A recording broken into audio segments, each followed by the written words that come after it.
The Second Battle of Zurich, 25–26 September 1799, was a key victory by the Republican French army in Switzerland, led by André Masséna over an Austrian and Russian force commanded by Alexander Korsakov near Zurich.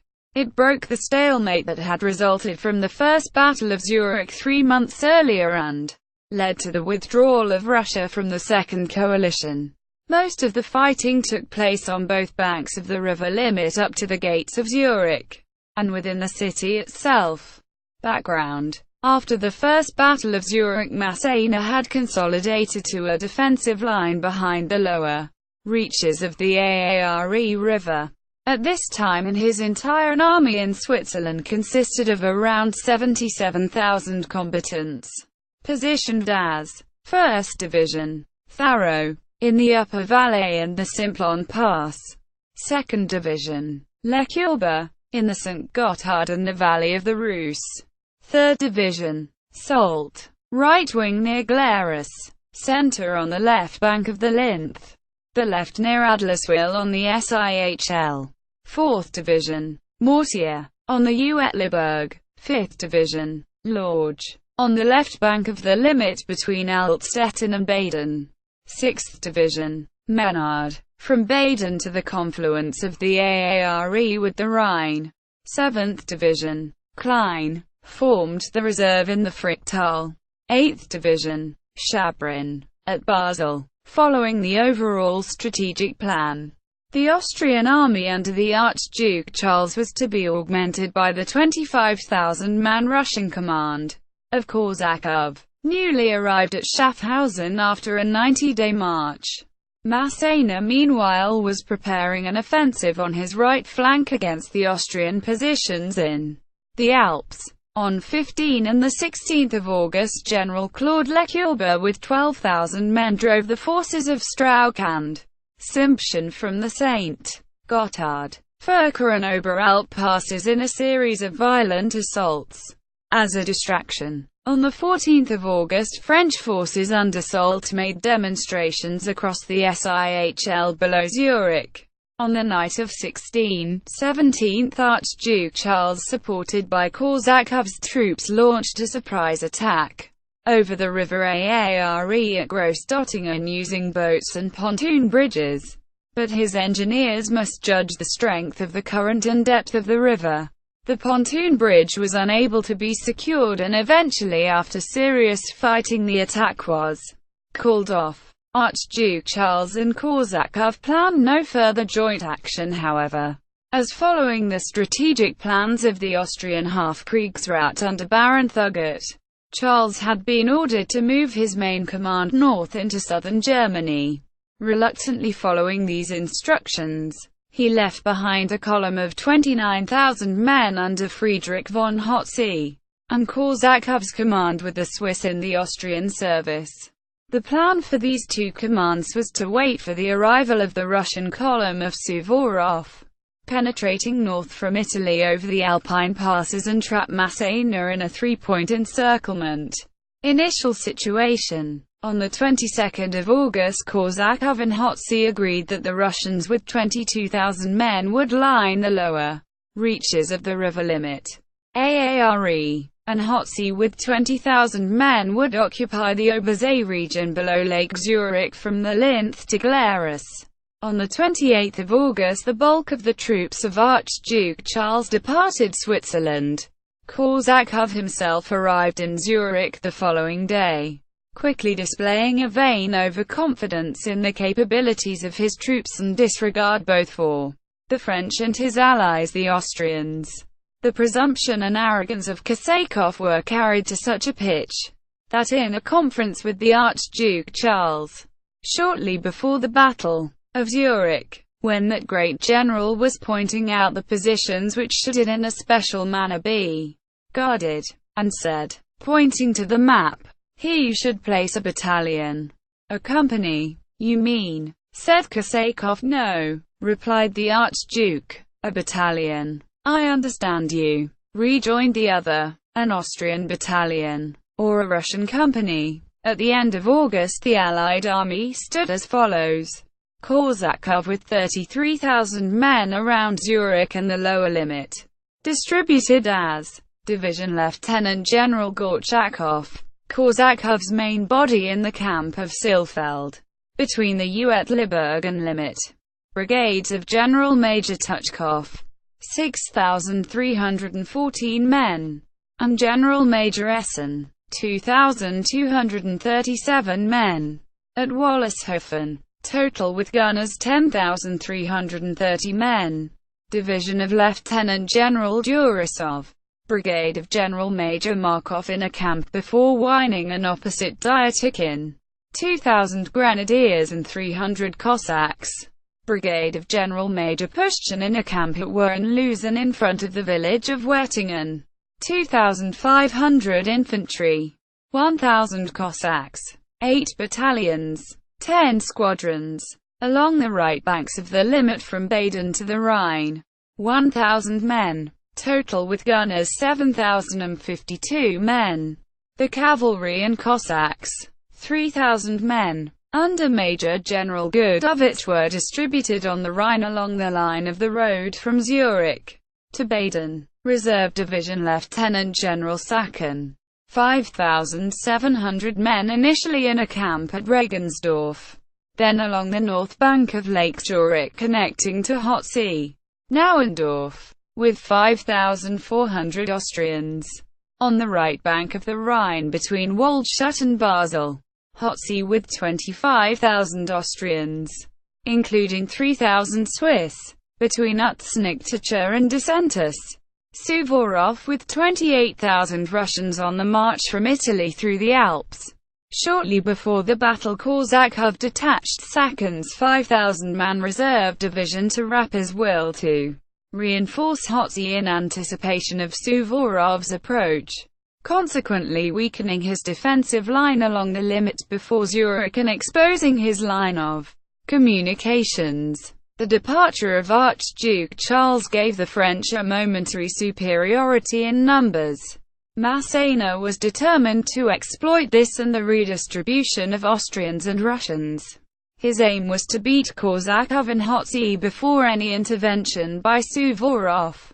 On 30 August he attempted to cross the Aare and push back the enemy before Zurich. This river crossing was unsuccessful, and Masséna now planned a crossing near Dyatikhin, with a subsequent attack on Korsakov in Zurich. On 19 September, Masséna revealed his plan to his division commanders. Lorge's division and part of Menard's would cross the Limmat from Dyatikhin and attack Korsakov in Zurich. The remainder of Menard's command would occupy the enemy by demonstrating at Vogelsang.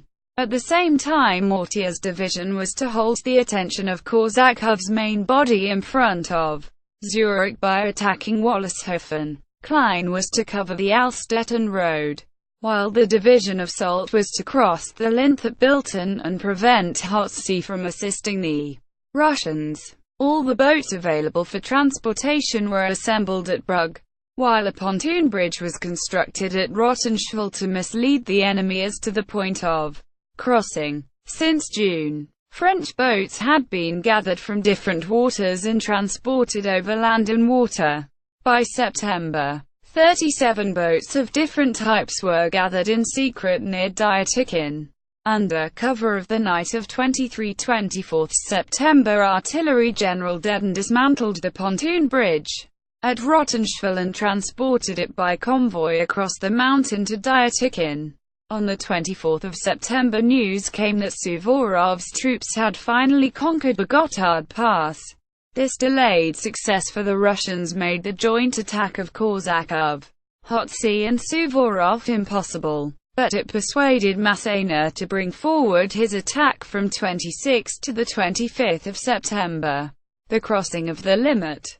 On the evening of 24 September, Masséna's troops concentrated at Dyatikhin amounted to more than 8,000 men of Lorge's infantry division and 26 guns, all laying silently in the vicinity of the river. On the other side of the Limmat between Wernleusen and Wippkingen, they were faced by only 2,600 Russians under Major General Markov. including 1,100 men under Markov himself in Up-Will Were and Lose, 290 men and 2 guns of the Masséna Cossack Regiment between the rise of the Monastery Drive and the Pine Woods, 220 men of a Grenadier Battalion on the western edge of the Pine Woods, and 4 squadrons of dragoons, with 550 men under Colonel Shepelev at Wipkingen.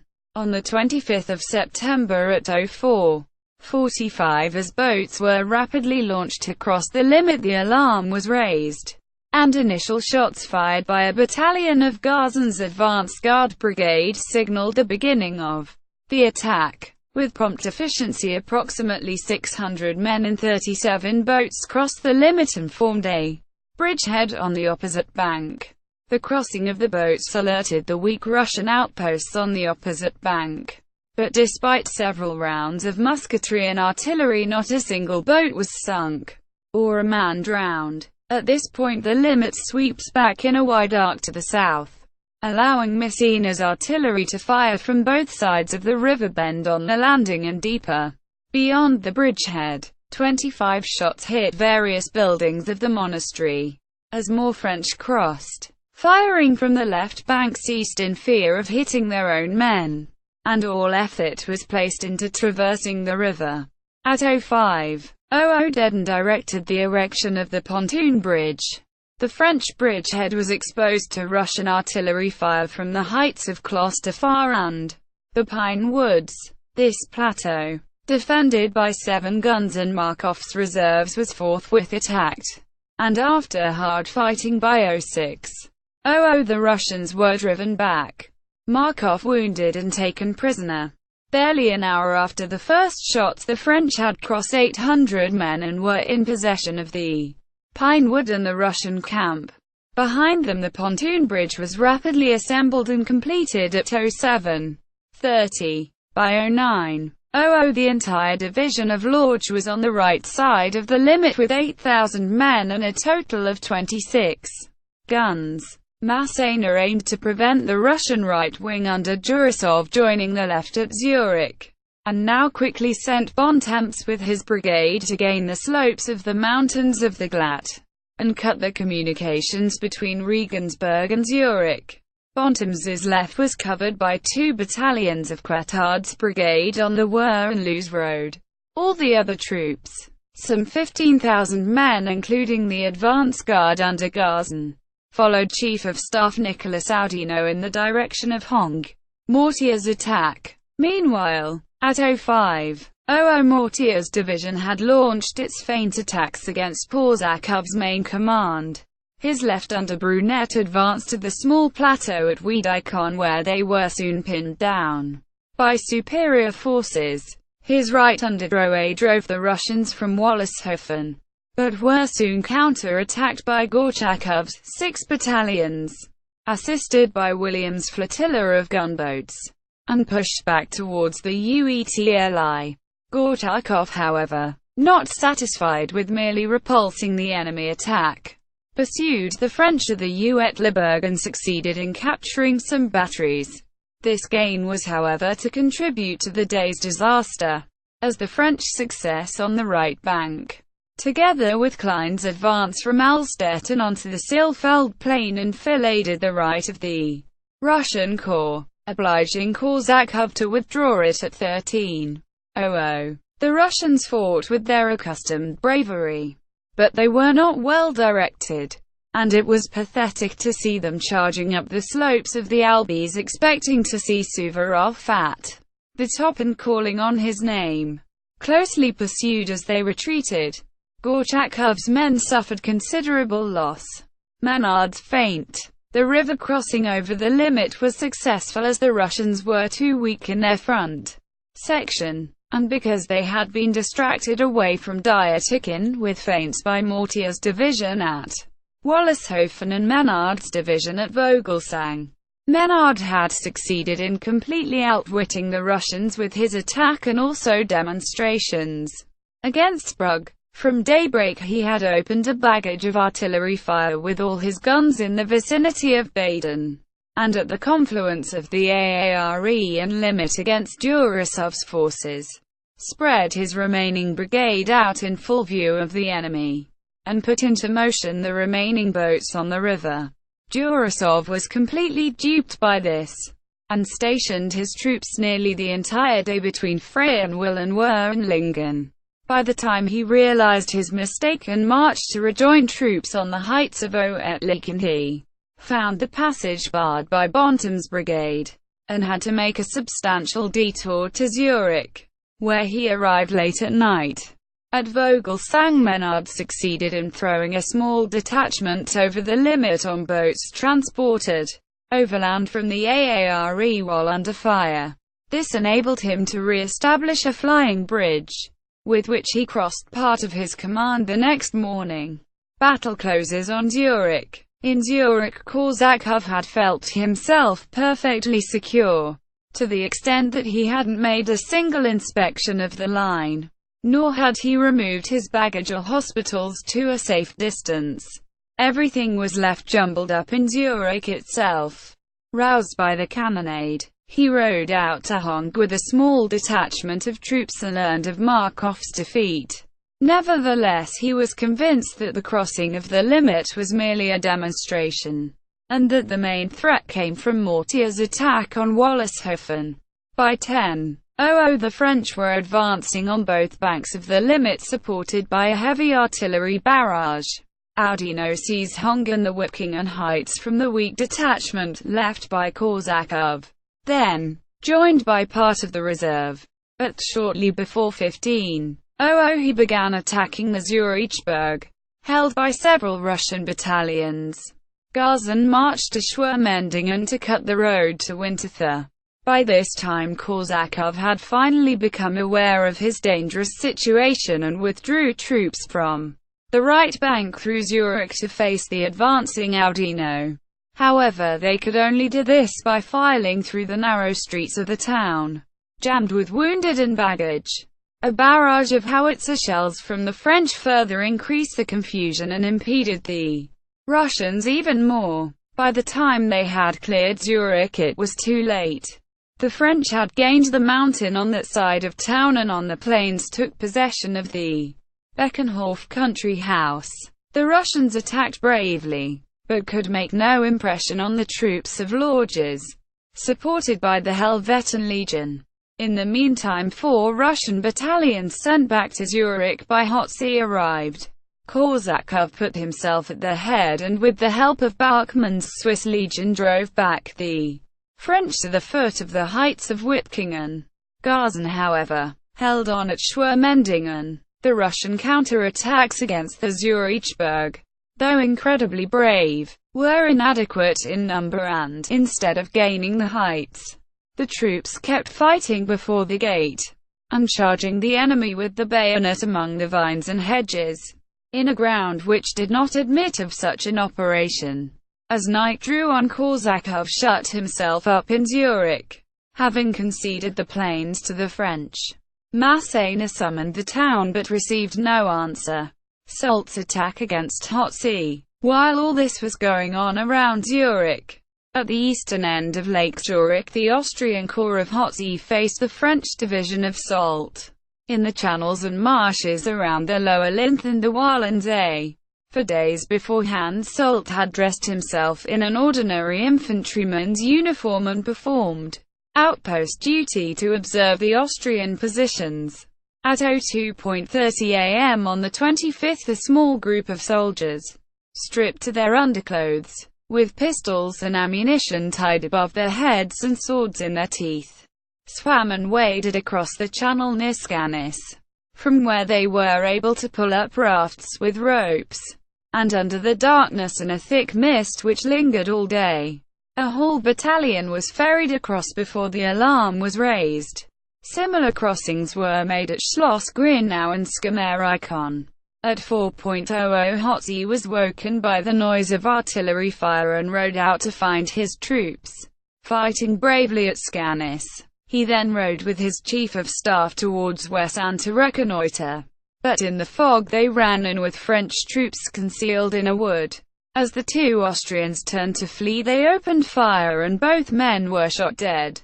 News of the death of Hotzi spread quickly, and the dismayed Austrians, now under the hapless command of Franz Petrasch, fell back towards Liechtenstein, abandoning their small flotilla of boats at Rapperswil. Further east still, Soult's right wing had been attacked by the Austrian far-left flank columns under Ulachik and Lincoln on the upper Linth, who were unaware of the bigger battle unfolding. The French 84th Demi-Brigade held on behind the Linth all through the 25th, then counter-attacked on the following day, encouraged by the defeat of Hotzi, and drove the Austrians back towards Wallenstadt. Actions on the 26th of September. During the night, Korsakov was finally joined by Jurasov's troops, and by the corps returned by Hotzi from the Linth. Now mustering 16 battalions, Korsakov was determined to hold his position at Zurich until he could be joined by Suvorov. That morning he received the news of the death of Hotzi. Facing the Russians, Oudinot assembled all the troops on the right bank to attack the Zurichberg. Bontem's brigade was to block the Winterthur road on the left. Lorge was to march along the Limmat to connect with the attacks of Klein and Mortier, who in their turn would advance by the Silfeld with Masséna at the head. By cutting the retreat of the Russians, they would be driven into the lake. At dawn, the Russians launched a powerful attack against Lorge's division in two lines, which succeeding in driving back Bontem's brigade and retaking the Winterthur road, thus foiling the plan to drive them into the lake. This was very fortunate for Korsakov, as at that moment Klein and Mortier were bombarding Klein Zurich, and Oudinot's ordnance breaking in the Honk gate. Terrible confusion reigned in the confines of the town.